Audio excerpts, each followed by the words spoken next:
Nous sommes en train de parler sur le voleur. Et aujourd'hui, on va faire. On continue sur la conclusion.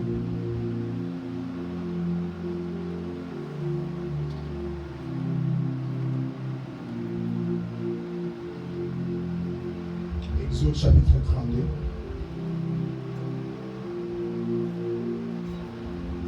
Ce qui était avec nous le dimanche.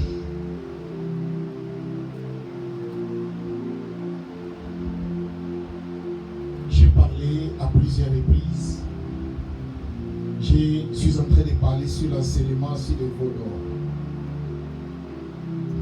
Je voulais dire à l'église que les moments que nous sommes en train de traverser, c'est les moments que les chrétiens, vous devez avoir la prière, la prudence.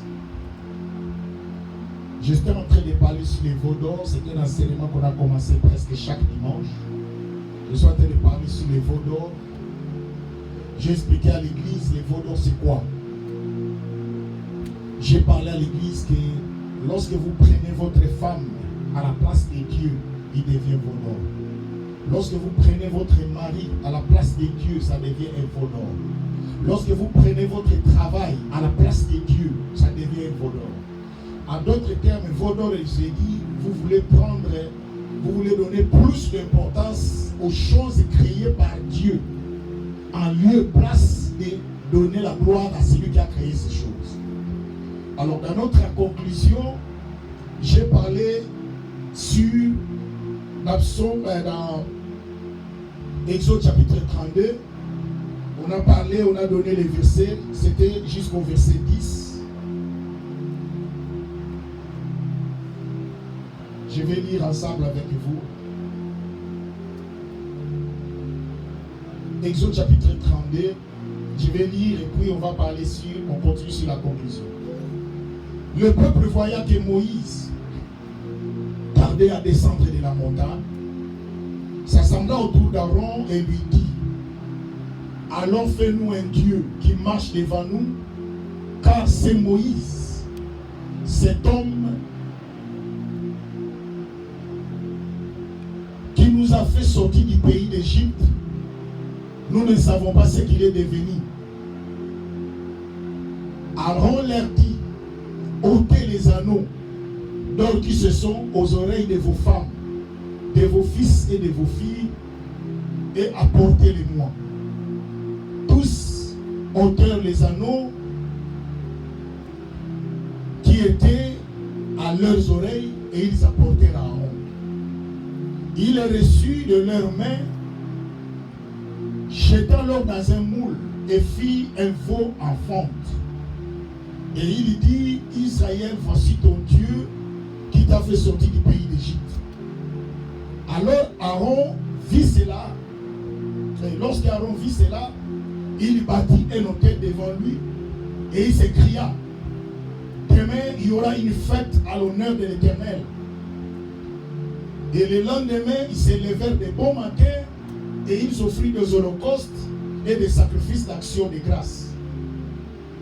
Le peuple s'assit pour manger et pour boire, puis ils se levèrent pour se divertir.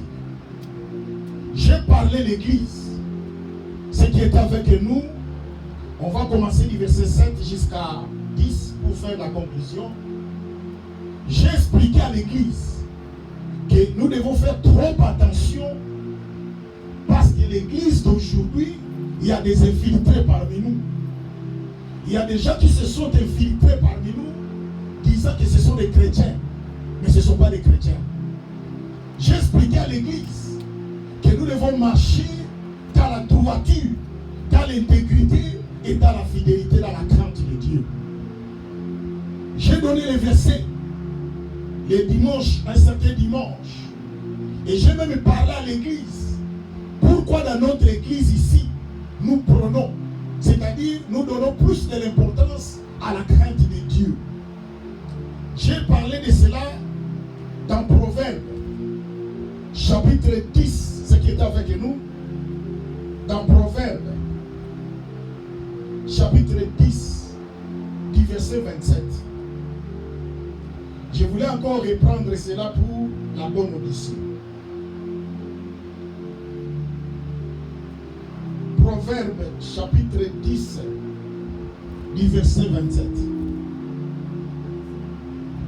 La Bible nous dit, la crainte de l'Éternel, lorsque vous craignez Dieu dans votre vie, augmente les jours. Mais les années des méchants sont abrégées. Rappelez-vous, il y a beaucoup de gens qui disent que les gens de bonne foi, les gens qui sont bons dans la vie, ils meurent avant. C'est ce que les gens disent. Mais ce n'est pas ce que la Bible nous dit. La Bible dit, lorsque dans votre vie, vous marchez dans la crainte de Dieu, vos jours sont augmentés. Vous allez rester longtemps sur la terre. Or, c'est difficile de voir les gens d'accepter la mort. Tout le monde veut rester longtemps. Mais vous oubliez les secrets qui peuvent vous garder longtemps sur la vie. Voilà pourquoi dans cette église, nous pouvons vous prêcher de la bénédiction. Nous pouvons vous prêcher, avoir l'argent, avoir tout. Mais ce qui est notre base, ce qui est notre socle, c'est la crainte de Dieu. Parce que je vous ai prêché, beaucoup de gens ne comprennent pas la définition de la crainte de Dieu. Beaucoup de personnes se posent des questions. Pasteur, vous parlez de la crainte de Dieu, mais la crainte de Dieu c'est quoi? Parce qu'il y a des gens qui se posent la question, mais je vais craindre Dieu comment? Aujourd'hui, je vais vous donner les secrets. La crainte de Dieu, c'est la croix. Si vous connaissez le mystère de la croix, c'est ça la crainte de Dieu. La crainte de Dieu, c'est la croix. Une croix, il y a un poteau, il y a deux poteaux. Il y a un poteau qui est vertical, verticalement. Il y a un autre poteau qui est horizontalement. C'est ça qu'on appelle la croix. Or, le poteau qui est verticalement, c'est ce qui nous lie, nous, avec Dieu. Et le poteau qui est horizontalement, c'est ce qui nous lie entre nous et notre prochain. En d'autres termes, la crainte de Dieu veut dire quoi? Évitons dans votre vie d'avoir des problèmes avec Dieu. Évitons aussi d'avoir des problèmes avec ton prochain. Chaque jour, si tu te réveilles avec ça, tu resteras longtemps sur la vie. Si ça te plaît. Faisons l'effort, l'église. Je sais que le monde est méchant. Je sais que le monde que nous vivons, les gens sont très méchants. Les gens sont là pour nous salir. Les gens sont là pour nous détruire, malgré les efforts que nous pouvons fournir. Mais moi, je vous prêche l'église. Ne cherchez pas dans ta vie que le monde t'acclame, que les gens te félicitent. N'acceptez pas. Parce qu'aucun jour, le monde que nous vivons, les gens seront derrière toi. C'est pour cela qu'il faut avoir confiance plus en Dieu. La Bible nous dit, la crainte de l'Éternel augmente les jours. Mais les méchants, les années des méchants, c'est qui? C'est quelqu'un qui se réveille en méditant comment faire du mal aux autres. Mais lorsque dans votre vie, vous cherchez à faire le bien, Dieu sera avec vous. Combien de fois je vous ai prêché l'église que Dieu m'a épargné dans beaucoup de choses. Parce que j'ai instauré dans ma vie la crainte de l'Éternel. J'ai instauré dans ma vie la droiture, l'intégrité. L'église, je suis en train de parler sur le veau d'or. Nous avons oublié Dieu. Aujourd'hui, prier, ça devient une formalité. Les gens qui viennent à l'église, ils ne prennent pas du sérieux dans la présence de Dieu. Regardez par exemple Habakkuk, chapitre 2. Habakkuk, c'est dans l'Ancien Testament.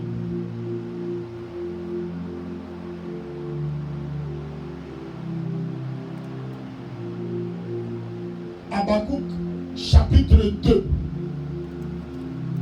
verset 20. Regarde ce que la Bible nous dit. Habakkuk, chapitre 2, verset 20. L'Éternel est dans son saint temple. Que tout le monde fasse silence devant nous. Quand Dieu est avec nous, nous devons être calmes.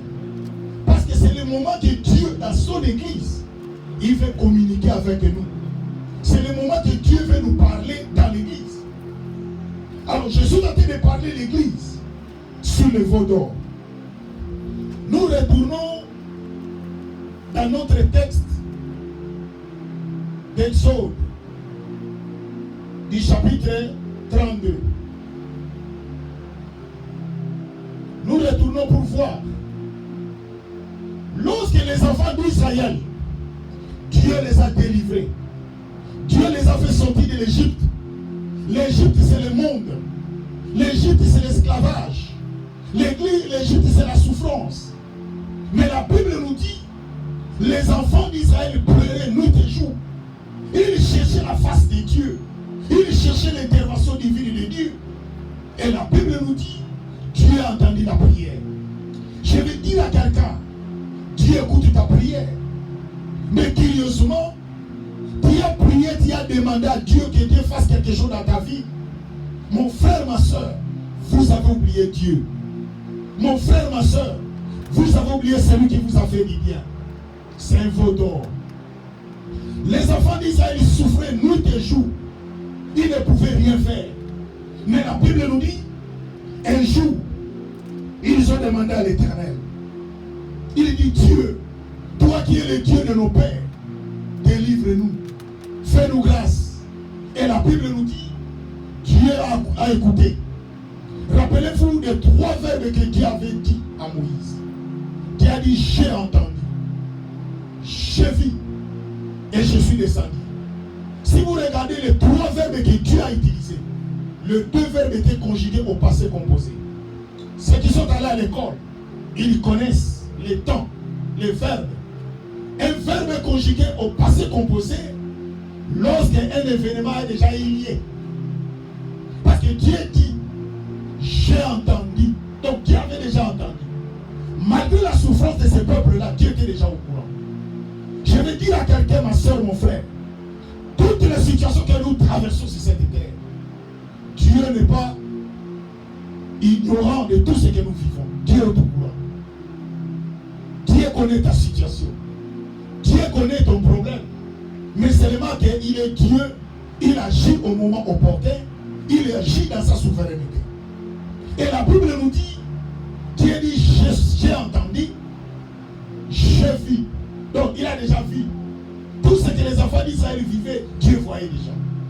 Et maintenant le 3e verbe, Dieu va le conjuguer au présent. Il dit, je suis descendu. Bien aimé, je vais dire à quelqu'un, lorsque Dieu intervient dans nos vies, il vient toujours au présent. Quand Dieu intervient dans ta vie, c'est au présent. Ta situation peut prendre beaucoup de temps. Ton problème peut tirer. Mais lorsque Dieu va intervenir pour donner la solution, ça ne sera pas au passé, mais ça sera au présent. Et la Bible nous dit, ce peuple ont vu la main de Dieu. Dieu les a délivrés, ils sont sortis. Ils ont oublié la souffrance d'Égypte. Et je vous ai même prêché l'église. La bénédiction que les enfants d'Israël ont parti avec, c'est Dieu qui les a donnés. J'ai prêché à l'église. Ce que tu as, c'est Dieu qui t'a donné. La santé que tu as, c'est Dieu qui t'a donné.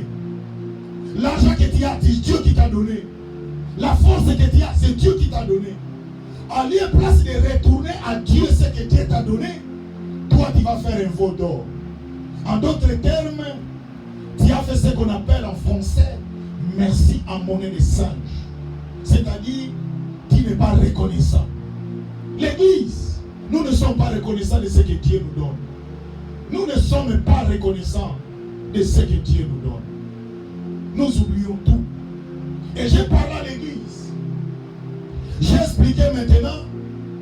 Lorsqu'ils ont demandé à Aaron, il fait nous un Dieu qui va marcher devant nous. J'ai parlé maintenant dans le verset 7. Là, ce moment-là, Dieu n'était pas là avec eux. Même Moïse n'était pas là. Dieu était avec Moïse dans la prière.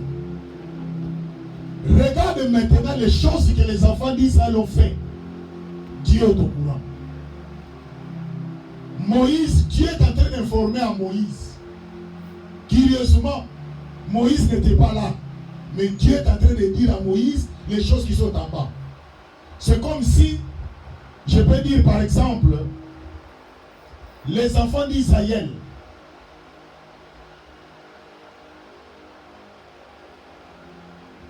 ils étaient en train de faire quelque chose en bas. Mais Moïse était en haut. Et la Bible nous dit, l'Éternel va maintenant dire à Moïse, dans le verset 7, l'Éternel dit à Moïse, va, descends, car ton peuple que tu as fait sortir du pays d'Égypte s'est corrompu. Dieu a utilisé le verbe corrompre. L'Église, écoute-moi, le monde est détruit par la corruption. Les enfants de Dieu sont détruits par la corruption. Les églises sont détruites par la corruption. Je vous ai prêché un jour. Nous sommes allés faire une prière. Un ami, pasteur, il m'a appelé.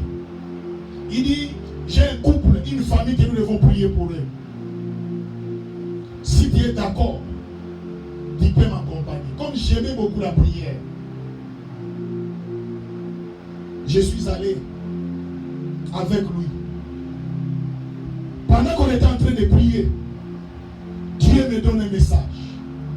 Dieu me donne une parole de connaissance dans cette famille-là. J'ai dit à ce couple, Dieu me parle de ceci, Dieu me parle de cela. Bien aimé, à des fois, nous regrettons parce que nous sommes dans ces pays. Voilà pourquoi dans mes prières, j'ai voulu d'abord faire ce que j'ai fait. Mais moi, ma prière, que Dieu me donne les moyens pour que je reste dans la présence de Dieu. Pour prier pour vous, c'est ça ma vie. Ma vie, toute ma vie, c'est la prière. Si je ne prie pas, je sens un vide en moi. Si je ne parle pas à Dieu, je sens un vide en moi. Est-ce que vous allez arriver à ce niveau-là? Pendant qu'on était en train de prier, le message que j'ai donné à cette famille-là, c'était exact. Ce n'est pas comme ce qui se passe aujourd'hui. Les gens cherchent à vous plaire. Moi, si Dieu ne me donne pas le message, je ne parle pas. Parce que j'aime ce que Dieu me dit. Et lorsque cette famille a vu ce que Dieu a fait au travers de moi, il voulait oublier ce pasteur qui m'avait appelé dans cette famille-là. Il voulait me corrompre pour que moi je reste avec eux. J'ai refusé. Dieu dit, il dit, ce peuple s'est corrompu. L'église, vous êtes corrompus. Vous n'avez plus les ailes que vous étiez hier. Vous n'avez plus la vie de prière que vous aviez hier. Vous êtes corrompus. Votre esprit, votre état d'âme est corrompu. Vous n'arrivez plus à prier. Vous n'arrivez plus à gêner. Vous n'arrivez plus à veiller, à chercher la face de Dieu. Il dit, ils se sont promptement écartés de la voie que je leur avais prescrite. Je vous ai parlé que Dieu leur avait prescrit une voie à suivre. Rappelez-vous. Dieu leur avait dit. Il a dit, ils se sont fait un veau d'or. Un veau en fonte. Et ils se sont prosternés devant lui. Et ils lui ont offert des sacrifices. Et ils ont dit, Israël, voici ton Dieu. J'ai parlé l'église. Ils ont oublié les dieux. Ils ont oublié les dieux qui les a créés. Quelles étaient les prescriptions? J'ai parlé dans Exode, chapitre 20. Regardez ce que Dieu avait dit aux enfants d'Israël. Exode, chapitre 20. Du verset 1 jusqu'en bas. Alors Dieu prononça toutes ces paroles en disant, je suis l'Éternel ton Dieu, qui t'a fait sortir du pays d'Égypte, de la maison de servitude. Là, c'est Dieu qui parle. Hein. Ça, c'est le chapitre 20. Mais ce qu'ils ont fait, c'est le chapitre 32. Il dit, qu'il n'aura pas d'autre Dieu devant ma face. Dieu le Fils. Pas un autre Dieu. Mais nous avons d'autres dieux. Qui ne fera point d'image taillée, ni de représentation quelconque, des choses qui sont en haut dans les cieux, et qui sont en bas sur la terre, et qui sont dans les eaux plus bas que la terre. Dieu les a interdits. Vous ne pouvez pas faire quelque chose qui ressemble à moi, ou aux choses qui sont sur la terre, même dans les eaux. Mais eux, ils ont fait veau d'or. Veau d'or, c'est quoi? Ce sont des choses qui sont sur la terre. Il ajoute, tu ne te prosterneras point devant elle, et tu ne les serviras point, car moi, l'Éternel, ton Dieu, je suis un Dieu jaloux. L'église, le dimanche passé, j'ai parlé de la colère de Dieu. Dieu est en colère. Parce que nous avons oublié Dieu. Nous avons fait des faux d'or. Des choses que Dieu nous a interdites, c'est ce que nous faisons. J'ai parlé de ça. Lorsque Dieu a dit, regardez maintenant, je rentre dans Exode. Lorsque Dieu a dit à Moïse, regardez maintenant la réaction de Moïse. Aujourd'hui, je vais vous parler. Moïse implora l'Éternel. Moïse demanda à l'Éternel sa miséricorde. L'Éternel dit à Moïse, je vois que ce peuple est un peuple à couroide. Couroide, c'est un langage qui veut dire tête tire. Les gens qui n'entendent pas. Et il dit maintenant, Dieu dit maintenant dans le verset 10, maintenant laisse-moi, ma colère va s'enflammer contre eux. Je les consumerai. Je les ferai de toi une grande nation. Dieu dit quoi? Dieu va les exterminer. Dieu va remplacer les autres peuples. Église, écoute-moi. Vous ne comprenez pas pourquoi vous n'arrivez pas à résister le système de terre longtemps. Je vous ai fait un témoignage. Dieu m'a fait grâce dans ma vie. Je n'ai jamais été hospitalisé. Jusqu'à mon âge. Ça ne m'a jamais arrivé. Rester dans l'hôpital hospitalisé. Ça ne m'a jamais arrivé. C'est une grâce de Dieu. Parce que j'ai choisi dans ma vie la crainte de Dieu. J'ai choisi dans ma vie la droiture et l'intégrité. L'église, Dieu parle à Moïse. Je vais détruire ce peuple. Je vais les tuer. Parce que ce peuple n'a pas écouté. Mais la Bible nous dit, regarde maintenant Moïse, dans le verset 11. Moïse implora l'Éternel, son Dieu, et dit, pourquoi, ô Éternel, ta colère s'enflammerait-elle contre ce peuple? Bien aimé, Moïse est en train d'intercéder pour ce peuple. Je vais dire à l'église, la colère de Dieu est sur nous. Mais il y a quelqu'un qui est en train d'implorer la grâce de Dieu. Moïse, le mot Moïse veut dire tirer des eaux. Le mot Moïse, tirer des eaux. Et si vous regardez dans la Bible, Moïse est représenté aussi par Jésus. Jésus, on l'appelle aussi Moïse. Si vous lisez dans Luc, la Bible nous dit un prophète apparu parmi nous. Et Dieu a visité son peuple. Parce que Dieu avait dit dans l'Ancien Testament, il dit, je susciterai un prophète comme Moïse. Là, il parle de Jésus.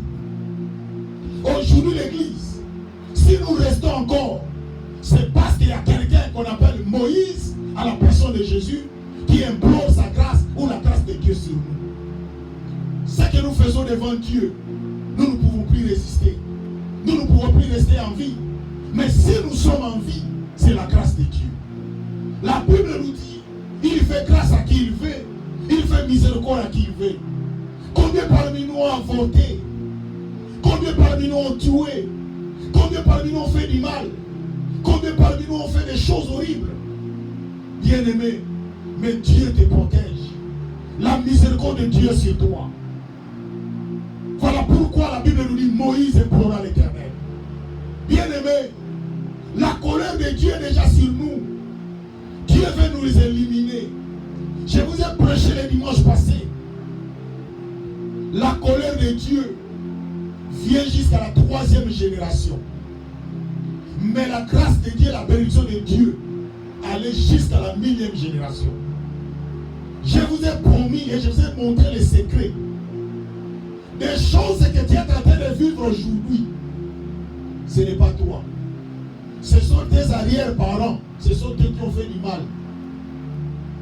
Je vais vous donner un témoignage de quelqu'un qui avait sauvé sa famille Il était un chrétien. Il y a une maman qui a fait son jardin, son champ. Elle a planté des arachides dans son champ. Il y avait un frère qui passait. Dans son intérieur, le diable lui dit: mais tu as faim. Pourquoi ne pas prendre ces arachides, manger? C'est le diable qui lui inspire. Le frère avait vraiment faim. Mais lorsqu'il regarde, il voit il y a un champ, il y a déjà des arachides qui étaient déjà mis. Il pouvait prendre ces arachides, manger à l'insu, sans la présence du responsable. Cet homme-là, il était un chrétien. Il était devant les arachides d'autrui qui ne lui appartiennent pas. Il lui dit: mais j'ai tellement faim, mais les arachides sont là, mais cela ne m'appartient pas. Son intérieur, le diable lui dit: mais les arachides sont là. La solution est devant toi. Prends seulement ces arachides et mange. Tu as résolu le problème. L'homme dit: est-ce que c'est vrai que tu me donnes ces conseils que je mange? Il dit: oui. Parce que vous devez savoir que dans la vie, nous avons les voix qui nous parlent. Qu'on appelle les voix audibles, les voix intérieures. Bien, écoute-moi. Lorsque tu veux faire le mal, un jour je vous ai prêché ici à l'église. L'homme est trichotomiste. L'homme a trois parties. L'homme a trois parties: corps, âme et esprit. Aucune chose que tu peux faire dans ta vie s'il ne vient pas dans ton esprit. C'est l'esprit qui donne l'inspiration. Il transmet dans l'âme. L'âme, c'est les émotions. L'âme, c'est les sentiments. Et lorsque tu prends ça dans les âmes, dans les sentiments, l'âme transmet ça dans le corps.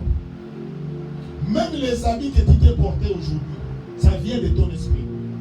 Je vais apporter cet habit. Et maintenant, l'âme travaille sur ça. Et le corps récupère les âmes. C'est comme ça que l'homme fonctionne. L'homme est tripartite. Tout ce que nous faisons, ça vient de l'âme, de l'esprit plutôt. Même pour faire du mal à quelqu'un. C'est pour cela que je vous ai déjà enseigné cet enseignement. Et je vous ai déjà donné cet enseignement. Comment l'homme fonctionne. Même pour tuer quelqu'un, c'est l'esprit qui dit: tue cet homme. Lui donne seulement l'ordre de tuer. Mais il va transmettre cela dans l'âme. C'est l'âme qui va travailler sur ça. Parce que c'est pour cela que l'âme de la personne, c'est la base. Si vous lisez dans la Bible dit: l'âme qui pêche, c'est celle qui mourra. Si vous ne maîtrisez pas votre âme, vous êtes foutu. L'âme, c'est les sentiments, c'est les émotions. C'est pour cela que vous voyez que quand l'âme vous dit de tuer quelqu'un, l'esprit dit tuer quelqu'un, ça vient de l'âme. C'est l'âme qui va maintenant juger, qui va l'étrangler, ou bien qui va le bâillonner, qui va peut-être le faire. Donc il va vous donner la manière où vous allez tuer la personne. C'est l'âme qui travaille ça. Maintenant l'âme va transmettre ça dans le corps et le corps va exécuter. J'ai déjà donné cet enseignement. L'esprit de ses frères là lui dit: c'est l'esprit du diable, parce que l'esprit de l'homme est dirigé par des esprits. Soit il est Dieu, soit il est diable. Il dit à ses frères: prends ces arachides, mange. Les frères disent: mais ces arachides ne m'appartiennent pas. Maintenant je vais faire quoi? L'esprit de Dieu vient, parce que l'homme lutte devant des esprits. L'esprit de Dieu vient maintenant lui dit: ne mangez pas. Cela ne t'appartient pas. Et l'homme a eu maintenant l'inspiration. Il a dit: comme toi, l'esprit du diable, tu me pousses à manger les arachides d'autrui. Je vais t'aider pour que tu m'aides aussi. L'homme vient là où il y avait les arachides d'autrui. Il va s'étaler. Il va dormir sur les arachides d'autrui. Il ouvre maintenant sa bouche. Il dit à cet esprit: maintenant sors toi-même. Prends ces arachides, mets dans ma bouche. Je ne sais pas si je me fais comprendre. Il dit à cet esprit-là: moi je vais t'aider. Je vais dormir à côté des arachides d'autrui. Comme c'est toi qui m'as donné l'inspiration de manger les arachides d'autrui, moi je vais ouvrir maintenant la bouche. Je t'ai aidé. Toi maintenant à ton tour, prends ces arachides, mets dans ma bouche. Depuis que le frère s'est étalé, l'esprit là n'a jamais pris les arachides d'autrui pour mettre dans sa bouche. Jusqu'à ce que les responsables des arachides se pointent. Il lui pose la question, mais qu'est-ce que tu fais sur mes arachides? Qu'est-ce que tu es en train de mijoter ici? Il lui dit, maman, j'ai tellement faim. Mais la solution se trouve dans tes arachides. Mais un esprit me dit de prendre ça, de manger à ton insu. Mais moi, je me suis étalé sur ces arachides et en disant à cet esprit qu'il prenne lui-même ces arachides qui ne m'appartiennent pas, qu'il mette dans ma bouche. Depuis que je suis ici, il ne met pas dans ma bouche.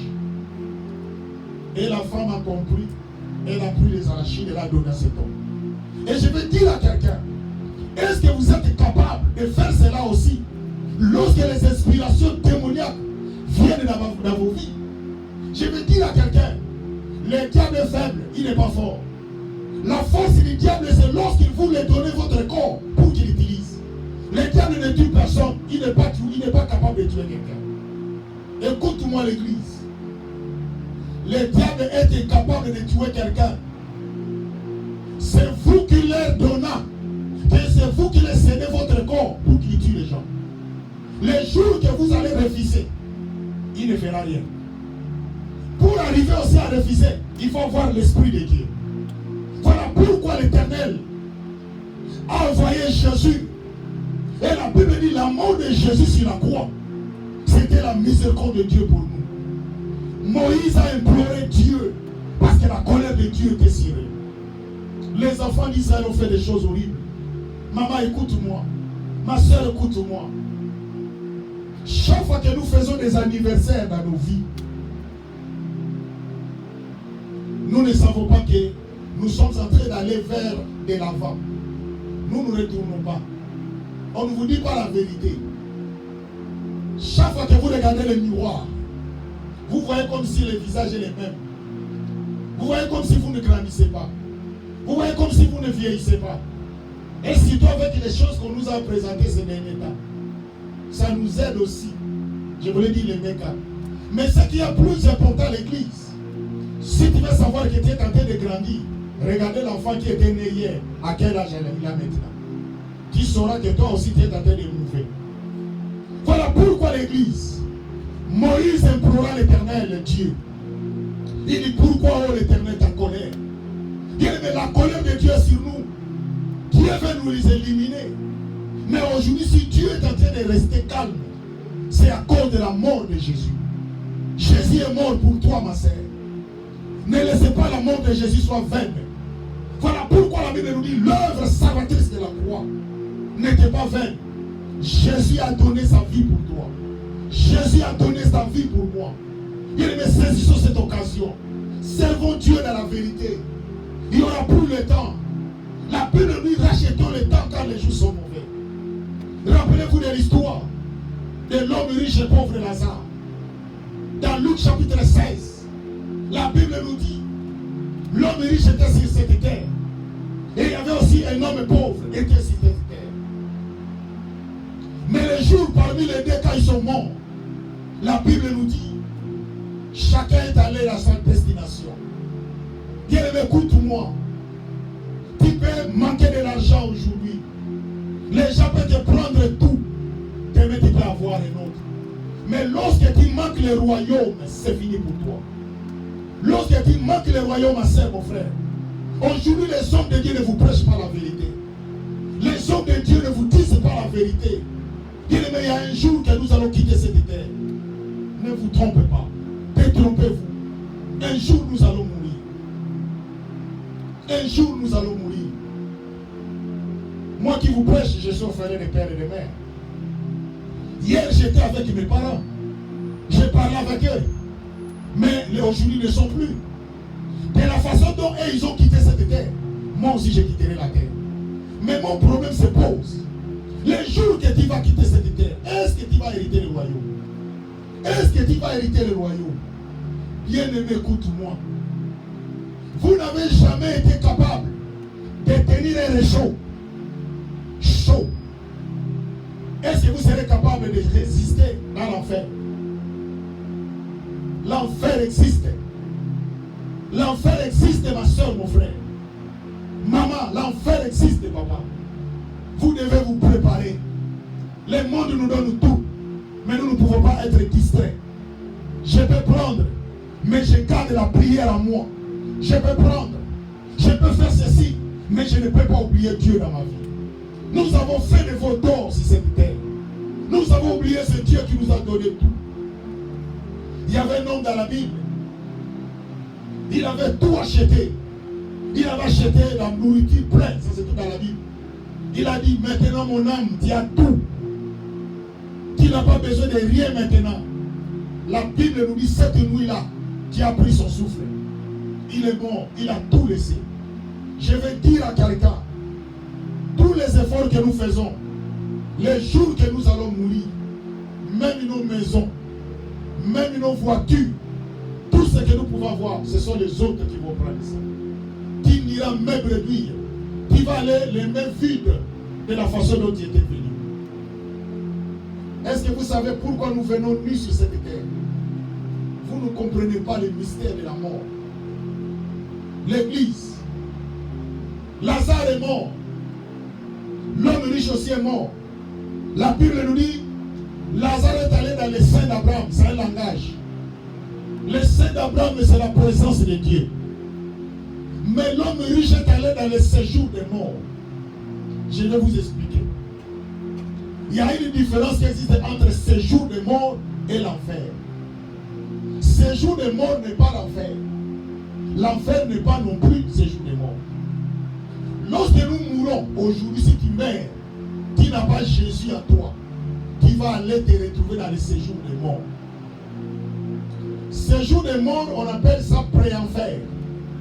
Ce n'est pas encore l'enfer, mais c'est l'avant-goût. C'est comme lorsqu'une maman prépare la nourriture. Elle essaye de voir un peu si la nourriture est bonne. Elle essaye si le sel est bon. C'est ça qu'on appelle séjour des morts. Malgré dans l'ancien temps, nos mamans essayaient avec seulement une cuillère, derrière aussi la cuillère. Mais aujourd'hui, les gens n'essayent plus la nourriture de la façon dont nos mamans essayent. Aujourd'hui, les gens essayent la nourriture déjà avec un plat plein. Et il dit, Lazare était dans les seins d'Abraham. Qu'est-ce qui a fait que Lazare se retrouve dans les seins d'Abraham? C'est sa marche sur cette terre. Mon frère, ma soeur, maman, ta vie sur cette terre, c'est toi-même qui vas te rendre compte devant Dieu.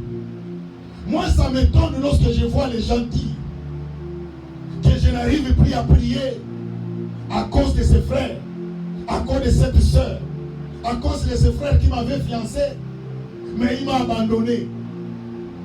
Et j'ai même étonné lorsque je vois des frères et sœurs. Une sœur, parce qu'il a perdu un homme, il va se suicider. L'église, écoute-moi, les diables vous trompent. Dans le royaume, il n'y aura pas de mariage. Je ne peux pas mourir pour une femme. Et non plus ma femme ne peut pas mourir pour moi. Chaque jour, je prêche à maman pasteur. Je lui dis, sers Dieu pour ta vie. Sers Dieu pour ton salut. Moi aussi de même, je sers Dieu pour mon salut. Mais vous dites que non. Aujourd'hui, je ne prie pas parce que j'avais vu ce pasteur. Ce que ce pasteur a fait. Je vais vous donner un témoignage. Je me suis converti. Au moment que je me suis converti, celui qui était notre pasteur à cette époque-là, il est tombé dans l'impudicité. Comme il était marié, il est tombé dans la fornication, dans l'adultère. Parce que celui qui est marié, il tombe dans l'adultère. Celui qui n'est pas marié tombe dans l'impudicité. Toute l'église est partie. Tout le monde est parti. Ils ont fui l'église. Parce que le pasteur a fait du mal. Je suis resté. Il y a un frère qui est venu me voir. Il a dit, mes frères, nous tous nous sommes partis. Mais toi, tu ne peux pas rester dans cette église où le pasteur a fait ceci, a fait cela. Mais partons. Je lui ai dit, frère, regarde-moi très bien. Tu ne connais pas mon passé. Tu ne connais pas ma vie. Je ne suis pas venu pour ce pasteur. Je suis venu pour ma vie éternelle. Moi, ma foi n'est pas basée sur la vie de ce pasteur. Mais vous, Dieu vous a fait grâce dans cette église. Chaque jour, je vous prêche la crainte de Dieu. Je vous prêche la droiture, l'intégrité. Parce que ce sont des valeurs. Et la Bible nous dit, Lazare était dans les seins d'Abraham. L'homme riche, la Bible nous dit, là où il était, la souffrance. Il a dit maintenant, il a regardé, selon le texte, dans Luc chapitre 16. Vous pouvez lire ça, même du verset 20, descendez 26, vous verrez ça. Il dit, Père Abraham, là c'est l'homme riche qui est dans le séjour des morts. Il parle à celui qui était dans le paradis. Parce que lorsque vous avez Jésus, quand vous mourrez aujourd'hui, vous n'allez pas directement au ciel. Vous n'allez pas directement dans le royaume. Ce n'est pas moi qui le dis, c'est la Bible. La Bible nous dit personne n'est entré dans le royaume sauf celui qui est descendu et retourné, c'est Jésus. C'est ça qui donne dans la Bible. Lorsque nous mourons, nous restons dans le paradis. Paradis aussi, c'est avant le royaume. Chaque personne a un endroit qui va rester pour attendre le jugement dernier.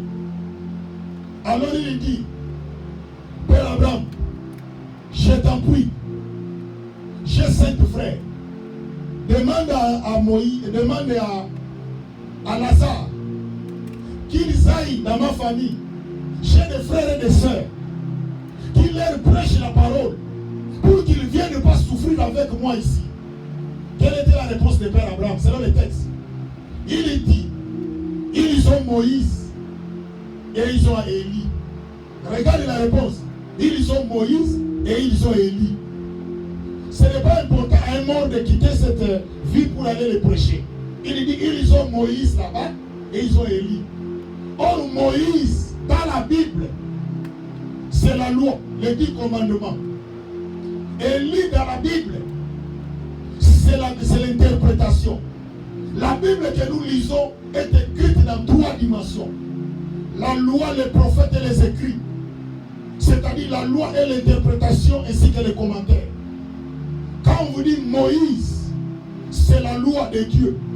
Il voulait dire à l'homme riche, vous n'avez pas besoin que Moïse vienne ici. La parole de Dieu est là. Il faut que cette parole vous interprète. Il faut que cette parole vous soyez prêchée. Il dit Moïse est là. Il faut que tes frères acceptent la loi, la parole de Dieu. Élie est là. Il faut que ce peuple-là accepte l'interprétation de cette parole. Mais si vous regardez les 2 personnages que Jésus a présentés dans l'histoire, Moïse représente le baptême, la mort et la résurrection de Jésus. Rappelez-vous de l'histoire de la montagne où Jésus était dans la montagne de Gethsémane. Rappelez-vous où Jésus était aussi dans la montagne, là où il priait. Il a vu Moïse apparaître, Élie apparaître, et Jésus était là. Parce que Moïse représente le baptême. Rappelez-vous l'église, je vous ai prêché. Dans 1 Corinthiens chapitre 10, verset 4. La Bible dit, lorsqu'ils sont sortis de l'Égypte pour aller à Canaan, dans la terre promise, ils étaient baptisés dans la mer, dans l'eau. Parce que Moïse représente l'eau. Et la Bible dit, selon l'histoire des pauvres Lazare, il a dit, ils ont Élie. Élie, c'est l'interprétation. Or, Élie représente la résurrection. Si vous regardez dans l'histoire de la Bible, Moïse est mort, on l'a enterré. Mais Élie n'a jamais connu la mort. Élie a été ressuscité. Voilà pourquoi Jésus voulait dire à cet homme riche, si tes frères ne croient pas à la mystère, au mystère de la mort et de la résurrection de Jésus, il va se retrouver là où tu es. Je veux dire à l'église, l'évangile que nous vous prêchons est basé sur la mort et la résurrection de Jésus. C'est grâce à la mort et à la résurrection de Jésus que nous avons la victoire. Aujourd'hui, ma soeur, mon frère, tu marches la tête haute parce que Jésus est mort, il n'est plus au tombeau, mais il est aussi ressuscité et il est à la droite de Dieu le Père. Voilà pourquoi nous sommes fiers. Nous les chrétiens, nous prêchons Jésus parce que notre Jésus n'est plus au tombeau, il est ressuscité et il est à la droite de Père. Voilà pourquoi ma soeur, lorsque tu es dans une situation difficile, lorsque tu es dans une situation maman, tu invoques ce Dieu-là. il n'est plus au tombeau. Il est ressuscité. Tout ce qui est mort dans ta vie ressusciteront. Tout ce qui ne marche pas dans ta vie ressusciteront. Parce que celui que nous avons cru, il n'est plus au tombeau, il est ressuscité. Même si aujourd'hui rien ne marche dans ta vie, demain, ça va ressusciter et ça va marcher. Même si les gens se moquent de toi aujourd'hui, laisse-moi te dire, ne te décourage pas. C'est Dieu qui disait, il n'est plus au tombeau, il est ressuscité. De la façon dont ce Dieu-là est ressuscité, tout ce qui t'appartient ressusciteront. Tout ce qui t'appartient ressusciteront. Ton Dieu ressuscitera, il va ressusciter ta santé, il va ressusciter ton commerce, il va ressusciter ton argent, il va ressusciter ta famille, parce que c'est Dieu-là le plus au tombeau et il est ressuscité. Lève-nous et nous allons prier. Lève-toi à l'église. Jésus n'est plus au tombeau. Il est ressuscité. Malgré que tu avais fait le veau d'or, mais Dieu t'a fait grâce. Il y avait Moïse qui implora l'Éternel. Dieu est là. Je veux que chaque personne, lève-toi. Parle à Dieu. Seigneur, j'avais fait le veau d'or. Maintenant, j'ai compris que toi, Jésus, tu étais venu pour moi. Bien-aimé, je ne te condamne pas, ma soeur. Maman, je ne te condamne pas. Tu as déjà fait des choses que Dieu connaît. Les enfants d'Israël faisaient des choses et ils ne s'attendaient pas que Dieu les voyait. Lorsque tu as fait des avortements, ma soeur, Dieu te voyait. Lorsque tu as tué quelqu'un, Dieu te voyait. Lorsque tu as menti, Dieu te voyait. Lorsque tu as fait des choses horribles, Dieu te voyait. Je te dis, Dieu ne te condamne pas. Jésus a déjà imploré Dieu le Père pour toi. Mais ce que je te demande, réaliser la mort et la résurrection de Jésus dans ta vie. Dis dans ta prière, je suis victorieux. Je vais réussir dans ma vie. Parce que Jésus n'est plus au tombeau, il est ressuscité dans le nom de Jésus. Prions le Seigneur. Parle à ce Dieu-là. Parle-lui l'église. Jésus n'est plus au tombeau, il est ressuscité. Jésus n'est plus au tombeau, il est ressuscité pour toi. Parle à ce Dieu-là, le Dieu de la Bible. Parle-lui que le Dieu de la Bible, qu'il fasse ressusciter tout ce qui est mort dans ta vie. Tout ce qui ne marche pas dans ta vie soit ressuscité. Parle-lui. Parle à ce Dieu-là. Dans le nom de Jésus. Nous avons besoin de lui. Que le Dieu de la Bible, Père, ce peuple, sont venus vers toi. Il n'y a que toi, l'Éternel des armées. Yahweh, nous connaissons. Oh God. Bien-aimé, parle à ce Dieu-là. Bien-aimé, parle à ce Dieu-là. Bien-aimé, parle à ce Dieu-là. Que le Dieu-là, il est bon. Que le Dieu-là est bon. Bien-aimé, parle à ce Dieu-là. Le Dieu de la Bible. Seigneur est ressuscité pour toi. Le Dieu de la Bible est ressuscité pour toi. Parle-lui. Dieu de la Bible, Seigneur. Seigneur notre Dieu, notre Père. Nous sommes venus vers toi, l'Éternel. Bien-aimé, ce Dieu-là est bon. Parle-lui. Oh God. Bien-aimé, parle à ce Dieu-là. La bonté de Dieu dure toujours. Seigneur, ce peuple, il n'y a que toi, l'Éternel, notre Dieu. Là. Oh Seigneur, notre Dieu, notre Père. Jésus, nous croyons à la mort et à la résurrection de Jésus. Nous croyons à la mort et à la résurrection de Jésus. Seigneur, il n'y a que toi, l'Éternel, notre Dieu, Papa. Bien-aimé, ce Dieu-là est bon. Maman, réalisez la bonté de Dieu. Ma sœur qui était déjà condamnée. La mort était déjà sur toi. Mais Jésus est venu pour réprouver la grâce de Dieu. Qui était celui qui était sans promesse. Oh Jésus, le Dieu de la Bible. Oh God, il n'y a que toi, l'Éternel, notre Dieu. Yahweh, nous avons besoin de toi, notre Dieu. Oh, ce Dieu-là est bon. Oh, great. Ce Dieu-là est bon. La bonté de l'Éternel dure toujours. Le Seigneur, notre Dieu, notre Père. Yahweh, nous avons besoin de toi, Père. Il n'y a que toi, notre Dieu, notre Père. Il n'y a que toi, notre Dieu, notre Père. Jésus. Jésus, Jésus, Jésus. Jésus. Yahweh, nous te prions, Père. Bien-aimé,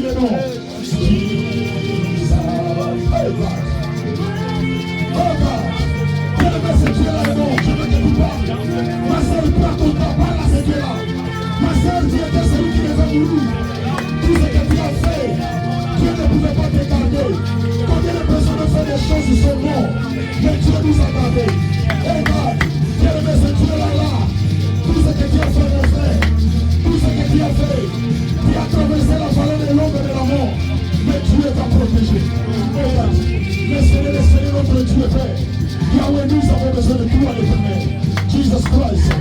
Yahweh, il y a que toi l'éternel. Papa, marche avec nous. Le Seigneur des Seigneurs, le Seigneur des Seigneurs, le Dieu de grâce. Yahweh, nous voulons que cette église, Yahweh, nous voulons que ce peuple, nous puissions rester, Seigneur, dans ton plan.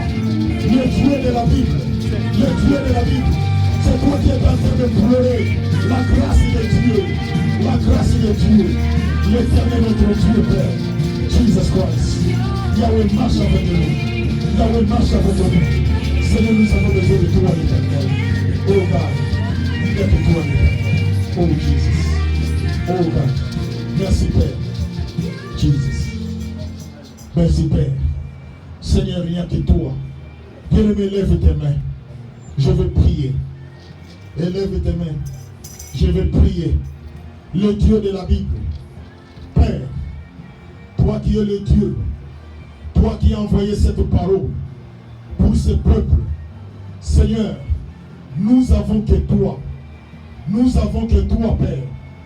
Glorifie ton nom dans cette église. Glorifie ton nom, Seigneur, dans la vie de tes enfants. Que ta vie, Seigneur, soit dans leur vie, Père. Seigneur notre Dieu, je demande le miracle divin de Dieu dans la vie de mes frères et de mes sœurs, qu'ils reçoivent maintenant une grâce particulière de Dieu. Père, Seigneur, que la visitation divine touche maintenant. Touche maintenant. Seigneur, que ce peuple soit touché par la main invisible et puissante de Dieu. Jésus le prie au tombeau. Tous ceux qui étaient morts dans leur vie maintenant, qu'ils soient ressuscités au nom de Jésus. Au nom de Jésus. Qu'ils reçoivent une grâce. Qu'ils reçoivent un miracle de Dieu. Que tout ce qui est dans leur vie, qu'une vie nouvelle entre maintenant. Qu'un vent nouveau souffle maintenant. Dans le nom de Jésus. Dans le nom de Jésus. Dans le nom de Jésus. Dans le nom de Jésus. Dans le nom de Jésus. Dans le nom de Jésus. Que le Seigneur notre Dieu, que ce peuple soit visité maintenant. Que ce peuple soit visité maintenant. Dans le nom de Jésus. Que la puissance divine de Dieu, que la puissance divine de Dieu touche leur vie. Touche leur vie. Touche leur vie. Dans le nom de Jésus. Toi, Seigneur Jésus, que tu prennes le devant dans leur vie. Et que tout ce qui ne lève pas ton nom soit nul et sans effet. Dans le nom puissant de Jésus. Que les anges du ciel, que les anges des cieux couvrent leur vie et qu'ils soient protégés et que la victoire divine de Dieu les accompagne. Dans le nom puissant de Jésus. Que la grâce et la faveur du Seigneur soient avec nous. Dans les noms puissants et merveilleux de notre Seigneur. Nous t'avons ainsi prié. Amen. Nous allons acclamer les noms comme quelqu'un qui était mort et ressuscité. C'est Dieu là qui a ressuscité tout dans ta vie. Bien-aimé, acclame les mains. Que la foi entre dans ta vie et que tout ce qui ne marche pas dans ta vie marche au nom de Jésus. Que le Dieu de la Bible te visite et que ceux-là qui t'entourent changent leur langage, changent leur vie, changent leurs paroles et qu'ils témoignent ton Dieu parce que le Dieu de la Bible t'a visité. Amen. Nous allons nous asseoir. Merci. Merci beaucoup l'Église.